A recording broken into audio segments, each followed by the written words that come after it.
Hello and welcome to another episode of Improbable History.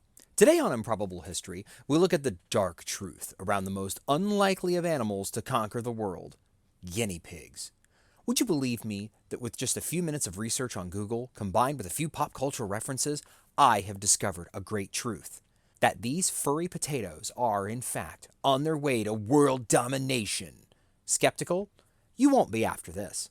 Oh, but first, don't forget to mash that like and subscribe button. If we ever get monetized, I have 5 guinea pigs that are counting on me for food, so. Okay, let's take a brief look at the so-called origins of the guinea pig. No, they are not from Guinea.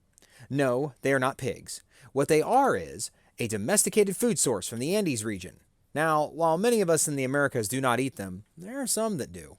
But what about their world domination plans? Well, in the old days, they were worshipped. Now, you might think this is a little bit odd to worship such a small, furry, rumbly potato, but keep in mind that many cultures do give animals a sacred place.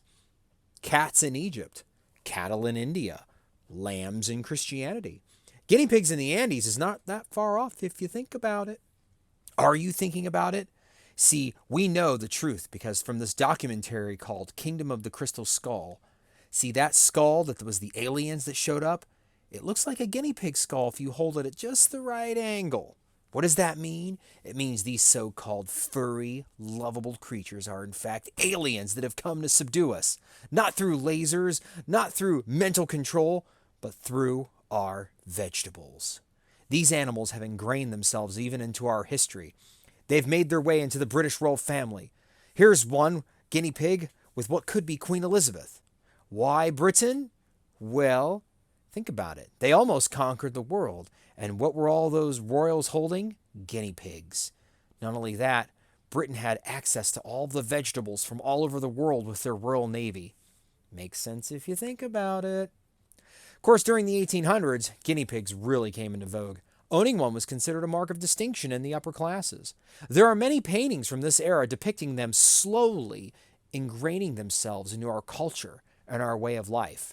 But boy, it takes off in the 20th century with mass media. Take, for example, President Teddy Roosevelt, pictured here with these furry baguettes. Why America? Think about the national anthem of the United States of America. Oh, beautiful for spacious skies, amber waves of grain. That does sound like heaven to a guinea pig, doesn't it? Lots of room, lots of grain and hay to eat. Coincidence? I think not. After World War II, guinea pigs have had more subtle ways to make it into our culture and to establish their dominance. Take, for example, the Tribble from the Star Trek science fiction series. Obviously based on our furry friends, they share many things in common. They breed prolifically. I know, we started with 2, and now we've got 5. They eat constantly. They're furry.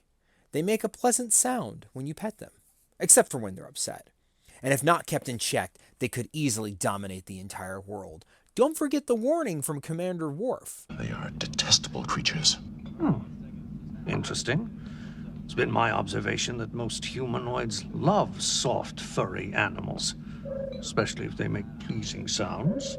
They do nothing but consume food and breed. If you feed that thing more than the smallest morsel, in a few hours you'll have 10 tribbles, then 100, then 1,000. Calm down. They were once considered mortal enemies of the Klingon Empire. This? A mortal enemy of the Empire? They were an ecological menace, a plague to be wiped out. Wiped out? What are you saying? Hundreds of warriors were sent to track them down throughout the galaxy. An armada obliterated the Tribble homeworld. By the end of the 23rd century, they had been eradicated. Another glorious chapter of Klingon history. Tell me, do they still sing songs of the great Tribble hunt? And of course, now thanks to YouTube and Reddit and memes, why, guinea pigs are becoming even more popular. What Rick and Morty tried to tell us about squirrels is just a cover for guinea pigs. Don't forget, people keep trying to cancel Rick and Morty. Why? Because they were trying to tell us the truth. Oh, don't forget about South Park. They try to get canceled all the time, and they told us about the guinea pigs coming in season 12. The rise to the popularity of the guinea pig is proportional to the rise in veganism. If we all eat only vegetables, what happens to the scraps? They weaking happen. That's what. The guinea pigs get the scraps. I mean, look at them. they're just on the threshold of world domination. They're but moments away from seizing control of the means of production. Oh, they're so cute. I mean, oh, you wouldn't take over the world. You're just too precious. Yes, you are. You wouldn't hurt anybody. You just, here, you can have this tree. And, what was I talking about? Oh, yeah, you should totally get a guinea pig. They are great pets. Of course, make sure you get more than one because they actually are social animals and they like to be together.